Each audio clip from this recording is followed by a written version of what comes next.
soft like flower dew. Sure, I know that your stem has a melody seem to form inside of you. The flow of your body drips soft like flower dew. Sure, I know that your stem has a story. Hi, I'm Effie Barker. We are right here in downtown. When you say we're not going away with these issues, what are those issues? Good evening. Welcome to the special edition of I'm Effie Barker. Hello, good morning, everyone. This is my birth week, or should I say birth month? Yes, I am Aquarius. I was born on my parents' wedding anniversary, apparently. I think that's the reason why they gave me my mother and my father's name. They combined it, and that's how Effinal, or now I make it short, it is Effie Barker. Now let's get to know our guest, Amanda Di Dios Davidson. Hello, Great Britain. Hello, world. Welcome to Effie Barker Human Interest, delving into immigrant stories, their daily life as immigrants here in the UK. Keep it here on Love the Beat Radio, LDBR, keeping you connected around the world. Today, we are delighted. I am personally delighted to have our guest who was born and raised in San Francisco Bay Area, but she is the Filipino American, just like myself. Kababayan. She first moved to Scotland in 2016, now living in Northern Ireland, and she is married to a Scottish man with whom she has two kids, a 15-year-old boy and 12-year-old girl. We will get to know her more in a bit, but before that, let's take a look at some of the big immigration stories here in the United Kingdom. From LBC News, the French court blocked efforts to allow British expats to stay in France longer than 90 days without a visa. This is after a French court blocked the proposal to amend France's immigration bill by Martine Berthet, a French senator who represents the Savoy area in the Alps. She says there are an increased number of British homeowners in the region, which she said is a significant part of the local economy. The said proposal would have bypassed a post-Brexit rule that stops British nationals from staying in the country for longer than 90 days, even if they own a second home. British nationals are only allowed to stay in EU countries, including France, Spain, and Italy, for 90 days out of every 180 without a visa. A temporary long stay visa, though, of up to 6 months can be applied for. Reports also say that there is no way to appeal the Constitutional Council's decision, which will therefore remain final. Furthermore, similar plans had also been mooted in Spain, where Brits continue to flock in their millions every year. Now let's go back to our guest, Amanda Di Dios Davidson. Hello, Amanda. Good morning to you. How are you? Thank you so much for being here and for squeezing us into your schedule. Thank you for having me. Right. So, the $1 million question that many people would ask Americans who are here: why? And how did you get to be here in the UK? Let alone if you say you are from California, the next question would be, wow, the weather. You actually trade in the sunshine to the UK. Every time people find out that I'm from America and they ask me where, and I say California, the first question is always why, and it's because of the weather. I met my husband while living in California. He was working there. We were together there for 10 years and decided, okay, this is not how we want to raise our family. My son was in preschool and he was getting active shooter drills. He uses an EpiPen. And as you know, with American healthcare, it's quite expensive. So we made the big jump. We moved over to Scotland first, and then my husband received a job offer in Belfast. So then we moved to Northern Ireland. And that's pretty much the shortest version of the story I can tell. Okay. You mentioned you have a child as well, or an adult. Was it son or a daughter in A California? daughter, yes, she's 25 and she went to university in California and decided to stay there. She didn't want to move over with us. I imagine it's because of the weather. But she has visited here, I assume. Oh, yes, she's visited several times and she's coming over for Christmas this year as well. Oh, fantastic. Now, you said that you met him there. For was he working there? Yes, he was working. He was on a work visa. He was working for a company that had annually sent people over from the Scotland office over to the office in San Jose, California. Mhm. And he was one of the people that was sent over. Okay. And you said that you decided not to stay there, and he decided he didn't want to continue or extend his contract or whatever that. Yeah, he actually had another job there. And then actually, he had three jobs in California. And then we decided, you know what, we want more space. We want more holiday time Mhm. and we want a new adventure. So he got laid off from a job and thought, okay, now's the time. When was this? How long has it been when these things happened? So him and the kids moved over to Scotland in August 2016 Mm. because the kids are dual citizens, they're US, UK citizens. I was waiting for my visa. We were told it would only take a couple of weeks because it was actually my second visa application. My first one was denied. Mm. And we'd worked with an attorney for the second time and he told us, yeah, it's your second application. It should only take a couple of weeks. It won't take long. And it ended up being 3 months that I was separated from the kids. And Mhm. I finally was able to move over in October. Okay. So let's talk about that. You said the second visa. Tell me about Mhm. it. The it was denied for what under circumstance?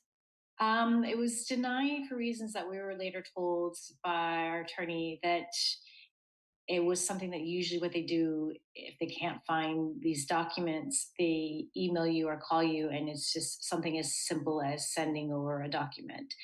So there was a financial document that didn't have both our names on it, and that was one reason we were denied.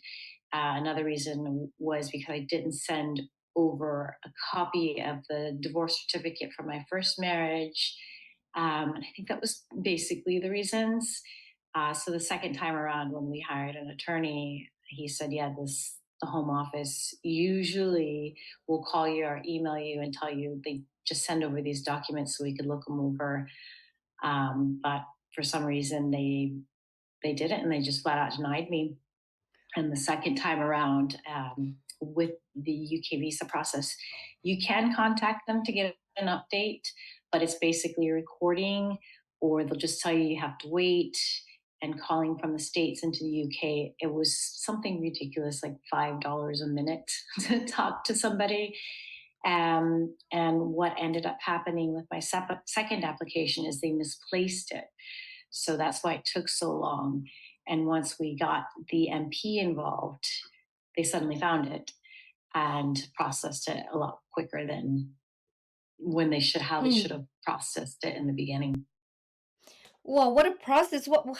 How what were you thinking when all these things happened? And now that looking back, what would you say about the process? We believed what the attorney had said and thought, okay, I'm going to follow you to Scotland in 2 weeks, 3 weeks tops. So what I was doing in California at that time, while my husband was over with the kids, was I just finished closing the sale of our house. I was waiting for our last car to be repaired so that I could sell it, and just kind of tying up loose ends. Um, but by the time I had done all that, and there's still no news of visa, I was essentially couch surfing, getting Airbnbs because I didn't have a house anymore in California. Oh my God. Um, yeah, it was a really traumatic experience for our entire family. I mean, that was way back in 2016. My daughter is now 12 and she still has separation anxiety issues because of that. I ended up missing her first day of school because I was stuck in California. Mhm. So you were saying that the kids were they born in America and they moved with their dad here ahead of you and you will follow? Is that the Yes, yes. So they were born in California, but they're dual UK US citizens because their father is a UK citizen. So they obviously didn't need a visa to move over to the UK. So we thought, okay, we'll go get you guys ahead first to settle in, get the school thing sorted. I'll stay behind while I'm waiting for my visa just to close everything up here and then just follow you in a couple of weeks. And that was our original optimistic plan. Well, you said that were you working in the States? Take me back about your life when you were in California before you Okay. moved. Were you? Mhm, I when I met my husband, yes, I was working. I was a single mom. I was working. Then I was working up until I was pregnant with our son, and I gave birth, and then we found the cost of childcare for both kids would have just pretty much been my monthly take home. So we decided I'll just stay home, and I've mhm. been a stay at home mom ever since. But what were you doing before? What kind of job were you doing? Mostly sales, Okay. like test equipment, Mm-hmm. wireless, internet services, and Mm-hmm. stuff like that. Just mostly Silicon Valley. Right. Oh, okay. Well, Mhm. pretty much you were earning, you had a job, and Mhm. so you mentioned earlier about the trauma that it brought you for being separated. Can you talk to me a little Mhm. bit more about that? Yeah, it was unintentional, unplanned. Didn't know it would take that long. I obviously couldn't go and visit them in the UK because the UK government had my American passport, and you're not supposed to travel to the UK while a visa application is in Oh, is that process. right? So I couldn't do anything. I couldn't go to visit them. Mm-hmm. They could have come to me, but then at that point we thought, well, my visa's coming any day now, and Mm-hmm. school started. There was not much they could do, but the plan was for them to come in October for a week because Scotland had a break Mm-hmm. for schools in October. But then we thought, no, no, no, it's going to come any day now. It's going to come any day now. And I ended up moving. I think it was a couple days before Halloween when I moved in October. So yeah, it was pretty upsetting for all of us. I missed their first day of school. I missed my daughter's first day of school, my son's first day of school in a new country. Um, yeah, it was just a big stressor for all of us. Was upsetting, I would imagine, to be away. I mean, I Very. couldn't imagine. Well, I've been away with my daughter for like 2 weeks, and that's a lot already. And for 3 months, it's like 10 years already. It feels like. Hmm. Was it? It's a Yeah. very, very long time. A very long time to wait. Were you upset with the process, or were you upset with the UK government, or? Very much so. The process, the UK government, because they misplaced my application. They admittedly misplaced my application. And once the MP had got in contact with them and pointed it out, they said, "Oh, yeah, you're right. We misplaced it. We'll get on it right away." So I still have, you know, so kind of upset about that whole situation, especially knowing that the Home Office makes an 800% profit off of UK visas because they outsource that process. Right, right. And how? And was it really misplaced? Because how come they found it? I I Huh. have no idea. They just said, "Oh, here it is," all of a sudden, and they said it must have been misplaced. It should have been, somewhere else. It should have been on priority. But they just, "Oh, yeah, it was misplaced," because when you send in your application, you obviously have to send it certified mail, and somebody signs for it, and you receive notification that somebody had signed for Mhm. your package on this date. And so we knew that they had received the application.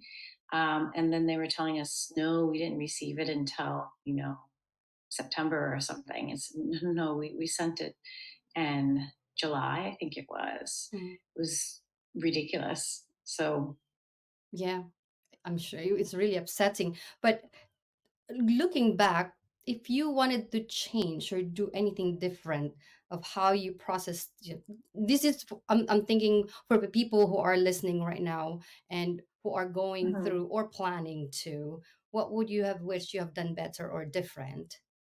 I think the first time around, applying for the visa, we would have hired a lawyer. It is a lot of paperwork. They are very particular about your paperwork. They're very particular about names being on paperwork, everything being in order, showing your financial stability so that you don't become a strain on the resources here. which I'll have to add, as somebody on a visa, it does say on my biometric residence permit card that I have no access to public funds.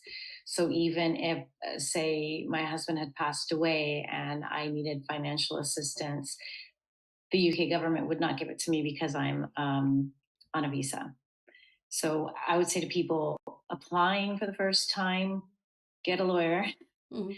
have them look over every single piece of paperwork you have, submit more than you think you need, go through everything several times because it is a long process. There is a lot of paperwork you have to submit. It can be confusing. Right. Well, what would have you mentioned that there's no funds? If your husband were to die, they're gonna give you funds. How about the children? The children are UK citizens. What? So I Uh-huh. don't know how it works with children receiving assistance, Mm-hmm. but I know I wouldn't be able to. I am, however, able to apply for UK citizenship this year. Mm. You did, or you're going to? I'm going to. The only thing holding me back right now is, again, it's a lot of paperwork, Mm. and also it's quite costly. It's probably about all in 1,700 Mm-hmm. In to dollars or in get pounds? in pounds. Mm. Okay, that's a lot of money again. Yeah, yeah. Yeah. I think to date, and I've been here since I've been in the UK since 2016. To date, on visa fees, NHS surcharges, etc., BRP cards, we've paid in excess of £10,000. 10,000 just for the visa? Oh, wow. Well, Yes, that's a people fortune. are always shocked, and it's no joke. Recently, the government announced that they're going to increase visa fees by about 20% too. So it's only going to go up. Let's talk about when you moved here. How has it been, or how was it when you first moved here? When I first moved, it was, and I had thought I had known what it would be like because obviously we had visited Scotland before because my husband's from Scotland. I thought, okay, I know the country, been there before, it'll be easy, whatever. I won't have any problems. And I didn't think twice about it until I went to the grocery store and I was looking for certain ingredients. And some things have different names here than they do in the States. So I'd be in the grocery store on my phone, Googling what is this called in the UK because I had no idea. And so it did take a while to actually get into, getting to know better of like the nuances, the slang, going to the grocery store, social, cues and everything is different. It was actually a lot more than I thought it would be. Right? And were you excited before you came here? And did you have any expectation? I was excited. Yes, I was looking forward to giving my kids a better life here.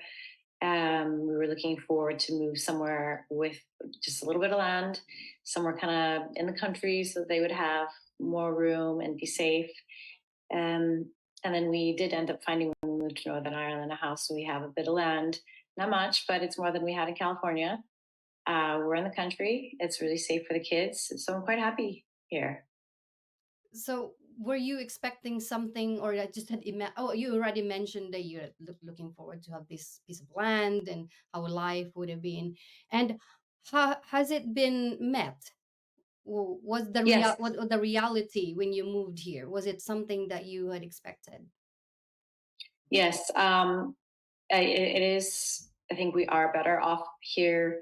I always mention to people the story of my daughter a couple years ago. She broke her wrist and her elbow, and she had to have surgery to put wires in.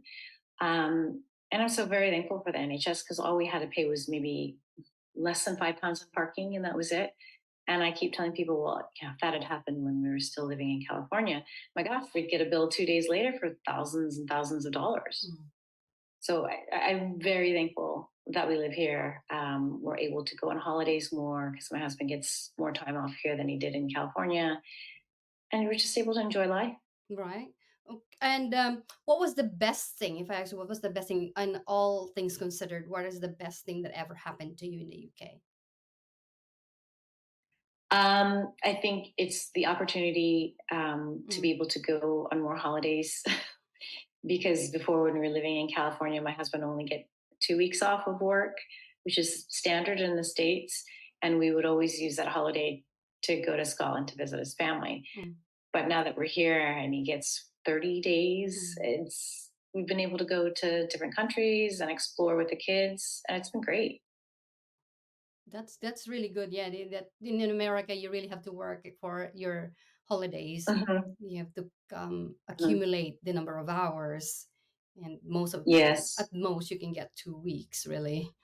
Mhm, But what would you mhm. say would be the worst things that happened to you here? The weather. I saw the When we smile and a first little pause beforehand. before when we first my first year here in Northern Ireland, we had a big winter storm. And California, I don't know how to drive in snow.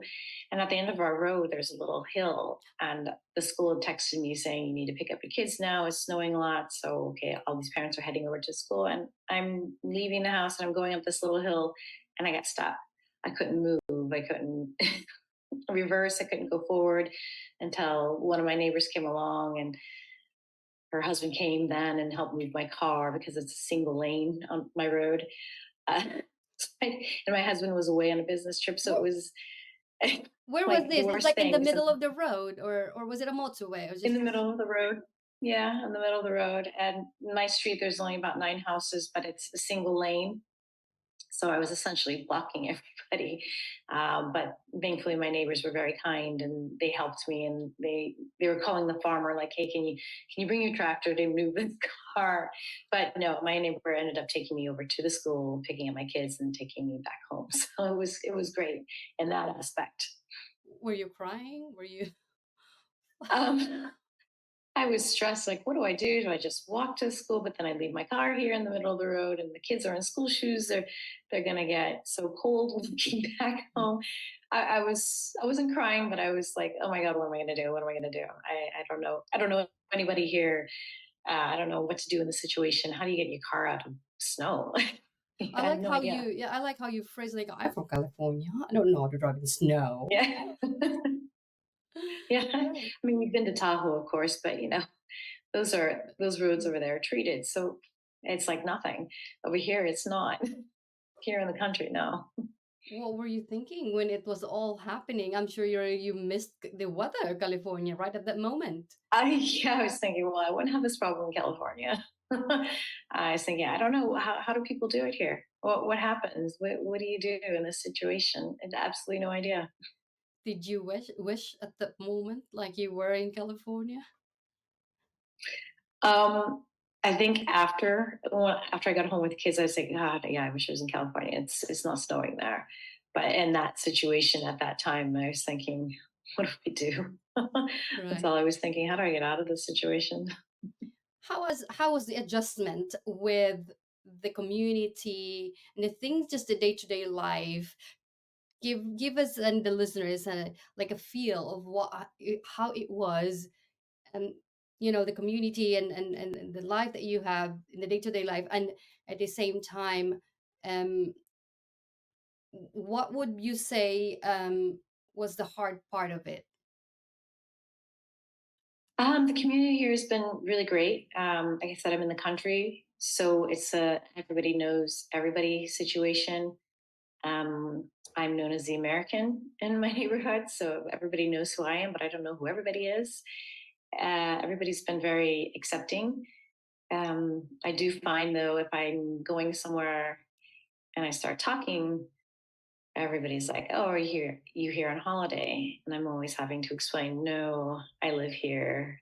And then it feeds into the question of, where are you from? And then I say California, and always everybody says, why did you move here? So the community's been great. Everybody's been great, very helpful. I haven't run into any problems with anybody here. But like I said, I'm in the country, so I Right. think my biggest nemesis is probably the cows. Right. How about your when you moved here, were you driving? How long did it take you to get a license? Driving, yeah, that took a while because the roads are smaller here. The parking spots are a lot smaller.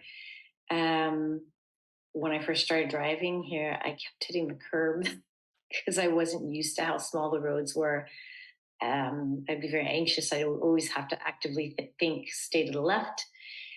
There's still occasionally times where I walk when I'm going to my car, walk to the wrong side of the car, not as often as before. And the process to get a Mm. license, ah, gosh, it's a lot harder to get a driver's license here than it is in the States. There's a lot more to it. You can drive on your American license for a year when you're here, but after that, you have to get a license, a driver's license. How long did you, from the time you arrived here and the time that you were actually driving? Um, so I think my husband took me for my first drive where I was driving a week after I'd arrived in Scotland. Mm-hmm. I drove. And it was just mostly around the village at first because I didn't want to go on any major roads. And even then, we had a small car back then. Even then, I thought it was intimidating because the roads are so small and you have people parking. There's no real, Mm-hmm. um, they're parking, but it's not like to the side like in America. It's kind of they're parked in the road. So you have to really be careful about going around people and looking out for other people. It was crazy to me in the beginning, but now it's just second nature. And when I go back to the States and I start driving, it's like, wow, this is so easy because the roads are so big. From the time that you moved here and the time that you were actually driving, how long was that? About a week. So after a week that I'd been here, I started driving. Yeah, it was scary at first, but I think it took me about 6 months to fully feel comfortable with driving. And like it's second nature to me now here. Mm. But you were using that American driving license at that time. Yes, you could use it for a year. But the time that you actually took the UK driving license, how long was that? How long did it take? Probably about 6, 7 months. Mm. I wanted to be comfortable driving here before doing the actual test, so I wouldn't be nervous or Mm. anything. Did that help that you were driving using your US license and kind of like get the feel before action? Did that was that beneficial for you?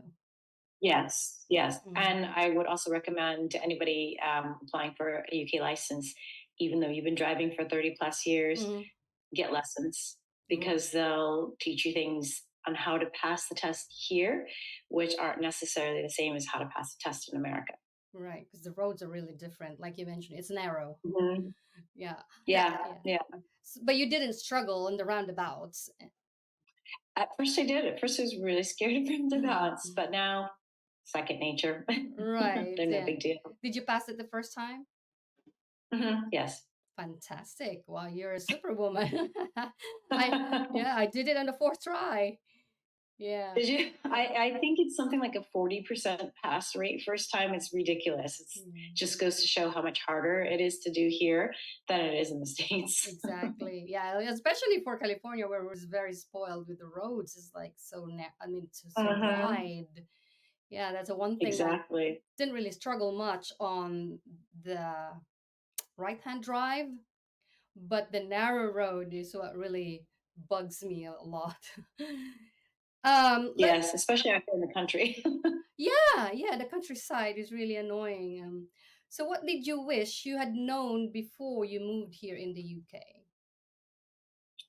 um, One of the things I wish I'd known since when we moved over here, we had a container, bring our belongings over. I wish I had put more non perishable food items in there. Oh, Like you'll miss Rotel. I miss getting that. Or you can find canned pumpkin here now, but before you couldn't. Um, Wish I'd known it wouldn't be as easy as I first thought it would be just because I had visited the country many times. I mm, thought I knew about it, but I didn't. I didn't know as much as I thought I did. It's more social nuances, social cues, how to say hello properly. Like we're American. We hug. That's just how it is here. Back home in California, but here you don't really do that. Meghan Markle is a And I hugger. didn't know that. Yeah. What So I wish else? I'd known that What before. are the nuances that you mentioned? Yeah. Um, so it's just social things. Like when we first moved to Northern Ireland and we got this house, we had to fix it up a bit because there was some really old shaggy carpet like in the bathroom and stuff, and we had to have contractors come over here and give us quotes. So one contractor said, "Okay, I'll call over and I'd let you know." And we thought when he said call over and meant call us on the phone and let us know, but call over actually means I'll come over. So he was an unexpected visitor. Had no idea. Like, you said call. No, when somebody is gonna call you, they say ring. Call over means they're gonna come That is over. hilarious. Yeah. So just these little things, like how words have different meanings sometimes. And, I'm sure you know the one about fanny. Like Mm, when you say fanny mm, pack in America, it's mm. just a little bag that you tie around your waist. Fanny in the UK has a completely different meaning. Right. And they also use different words. For example, the couch and the sofa, the Yeah. the post instead Mm-hmm. of mail. Mm-hmm. Yeah. Exactly. Different words mean different things. So it took a while to get used to, and the slang, especially, like if they say something, I have no idea what you're talking about. But yeah, it takes a while to get used to. What do It's you not as do? easy just because they speak English here. It's Exactly. not Yeah. easy. Yeah. What do you do when you don't understand what they're saying? You just nod. And now I ask. Before I just assumed that I knew what they were meaning, Uh, but now I ask because like I don't know what you're talking about. right. And it's better to ask than assume because you could always get it wrong. Right. Is it more of a disadvantage, or is it more of an advantage actually, being an American here? Yeah, I think it's an advantage because people obviously know and they make allowances for you. They're like, oh well, of course you didn't know that. It's not a dumb question to ask, Mhm. and that you don't know what a word means or what slang I'm using, what it means. So yeah, it does help because if I was from here and they said something and like, I don't know what you mean, they'd be like, how do you not know what I mean? Mm, But here they make allowances for you. And I think right. their general assumption of Americans is we're not very worldly, so we don't know a Right, lot. right.